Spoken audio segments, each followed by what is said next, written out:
right when they started, I think that's why they put that guy at the beginning. Right when they started, I was like, hell yeah, a percentage point down next year, that's going to be fantastic.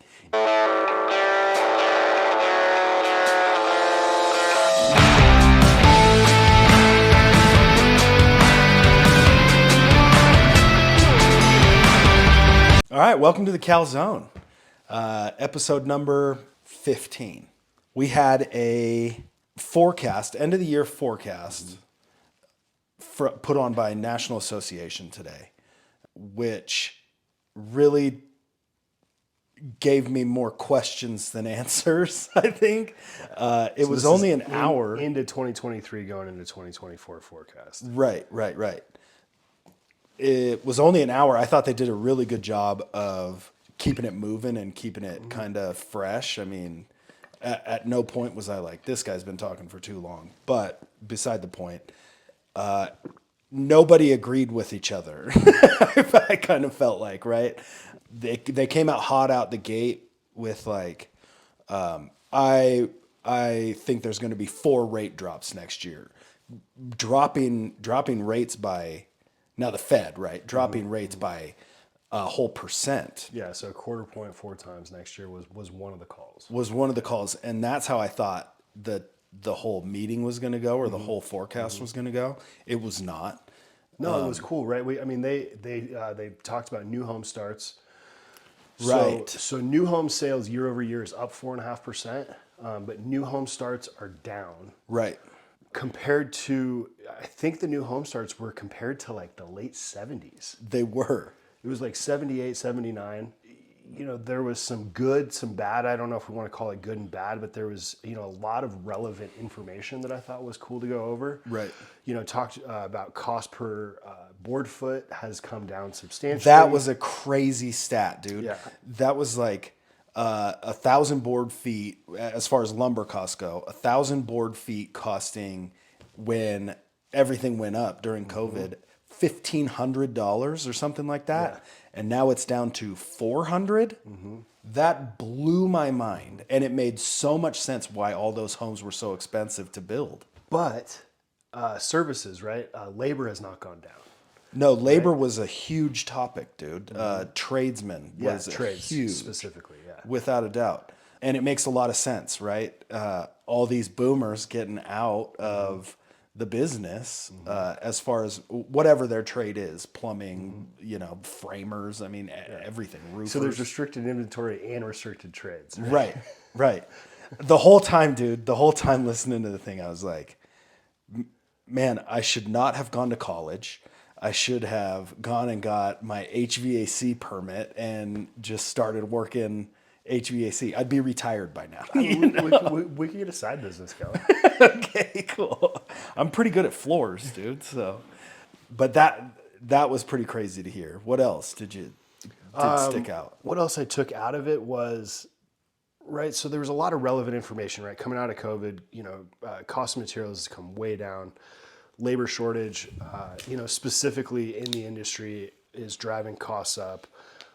And I thought what else was interesting was, like I said, year over year, new home sales has kind of taken the gold, I guess you could say, right? And there's a few different reasons that they pointed out, a few different reasons that we know, right? Because they're able to put huge incentives in. They're able to buy these rates down for buyers. So it's really the cleanest shirt in the dirty hamper. That's a good way to put it. They didn't talk much about the incentives. At least I didn't. No, but you and I mean, that's relevant to our market. And Right. and they did talk about rate buy downs, though. Yes. They said that was a big part of it. So I think it's kind of one and the same, right? The rate and the incentive and things like that. But, I mean, really specific to Reno, I mean, we're seeing, 30 to, we had one offer that was $50,000 for an incentive from the builder plus the rate buy down. Right. Crazy. Yeah. Crazy. And it's tough for sellers to compete with that as far as resale goes, for sure. As far as Reno goes, specifically, Reno Sparks, it's tough to find a location that you want in town that has a new build, right? Yeah, because we've gotten so, the only place to build is kind of outskirts of Reno Sparks area now. Besides that one DR Horton is putting in like off of 4th in the Old Northwest. That one's pretty cool. Tolls off of off of McCarran at the golf course. Right.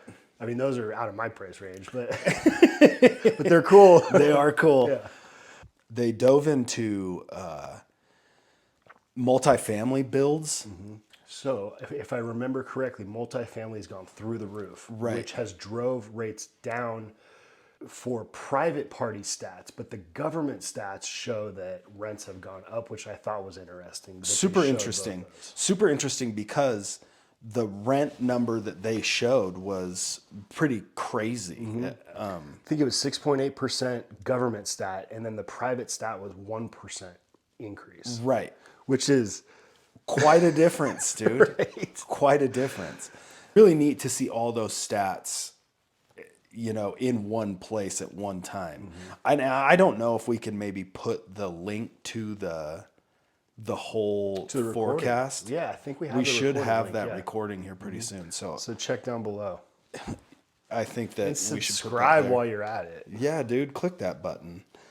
Well, I thought next year was interesting, right? So the very end of the webcast, there was 3 people, and you might remember their names. Like I told Cal at the beginning, I was multitasking, so I didn't write down their names. But they all gave their forecast for what they think the Fed's going to do next year. Right. Right? And one said 4 quarter point lowers, like we said at the beginning.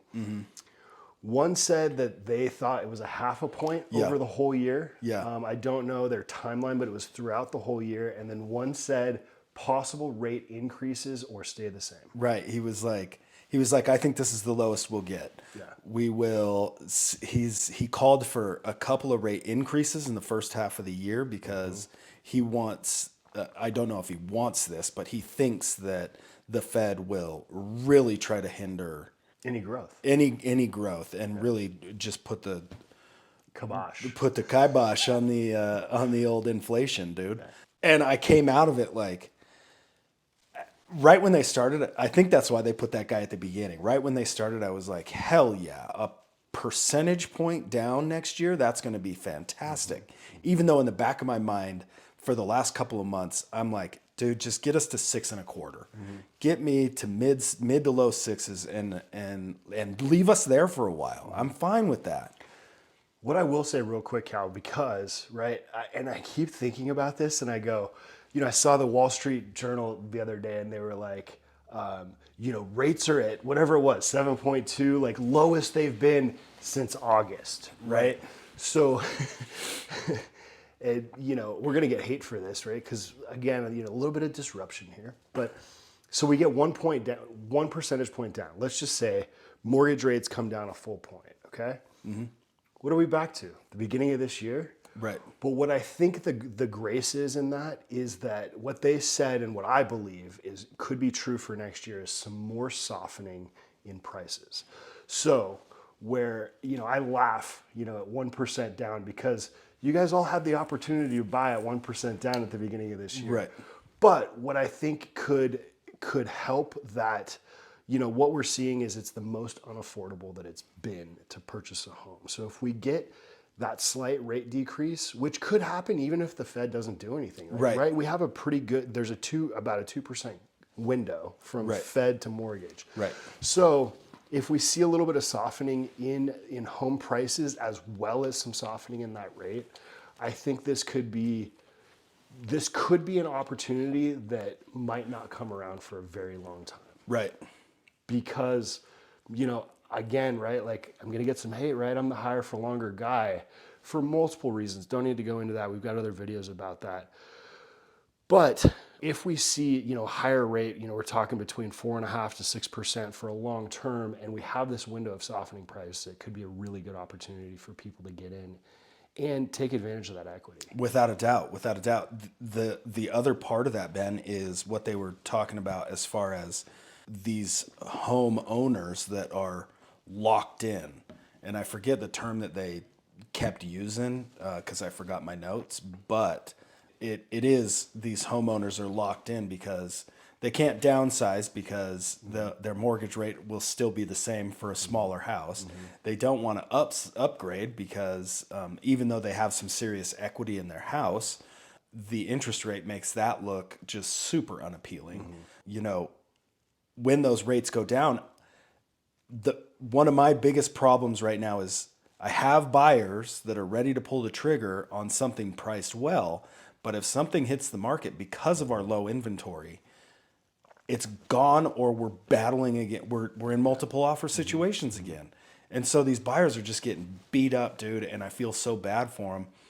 But it all comes back to those rates. And if we do see a drop by 1% from today, a 1% drop from today, I think that we'll see a lot more inventory, and I think we'll see a lot more buyers ready to pull the trigger on stuff. But we do have quite a few buyers right now that are on the outskirts, just waiting to get in. As rates start to go down, are we going to see buyers or sellers hold off, like get kind of greedy with it? Like, oh, we can wait. It's going to drop another 0.25%. It's going to drop Feels like another me in the 0.25%. stock market, Right. I'm so willing while the thing's going through the roof, let's go hard. And then I'm like, To the moon. oh, I'm just going to nibble as it's going down. I'm just going to nibble. And then it goes back up. Anyways. So, really, at the end of it, I mean, I came out of it thinking, time will tell. I mean, that's the only thing that's definite, is that we don't know what's going to happen. I think one thing that was relevant to our market too, and that they were talking about, was this kind of discrepancy versus buyers and sellers right now, right? You just made a great point. You have some buyers that are wanting to get something for a decent price. Right. And we also have sellers that are wanting to get something for overprice. Right. They want to sell their home for more because of whatever it is, whether it's psychological, because they know there's restricted inventory, or you know, whatever the reason is. So we've got this kind of discrepancy right now as well. And I think, you know, some of the things that we're talking about, the potentials of what could happen next year, will kind of bring those two more, I hope so. more in line, or could. I hope so. Right. But it could also be exactly what you're saying, where Right. it's like, we're going to hold off. Right. But I think time is on our side because, you know, people have been waiting for so long now. Right. Yeah, it feels like forever, dude. Even though it's really, been 2 years that we've been going through this. It feels like, I mean, my wallet, dude, talk to anybody that looks at my bank accounts and they're like, man, you've been struggling for a minute. And you were talking about buyers getting beaten up, man. They've been getting beaten up for 3 years, right? Right. Before it was multiple offers. Right. Right. I mean, we've been talking about buyers getting beat up for a long time. Yeah. We really have. And I think the sellers are probably starting to feel a little beat up too, because the sellers that have been wanting and waiting to sell. Right. Well, more than ever, on that point, more than ever, it is so important, if you're looking to sell your house, to price it correctly. More than ever. And you'll know if you priced it correctly because you will have people battling over it. You know if you overpriced it by even 10 grand, dude. If it sits on the market and you know your reputation, the reputation of the house starts to drop. More important than ever to talk to your realtor and really understand the comparables that realtor pulls to price your house correctly, because it's not even like, oh man, we had 3 offers. I bet we lost out. You know, we had 3 offers in the first week in this market. I bet we priced it too low. No. That means you priced it right on the spot. Yeah. My dad always used to tell me the first offer is the best offer. Without a doubt, bro. Without a doubt. I don't know how many buyers I've put in that first offer on for, and we get beat out by somebody else. In the last 4 months, I can name 2. 2 of them in the last 4 months. Yeah. And then all of a sudden that contract drops out because that other buyer figures out, like, oh, that's the wrong price. Then the agent's crawling back. Right.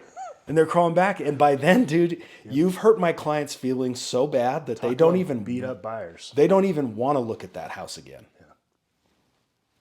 Yeah. Crazy, dude. But click on that link below. Check out that. Price your house correctly and hang on tight. Hell yeah. It's going to be a fun 2024, I think. I mean, we'll see what happens. Thanks.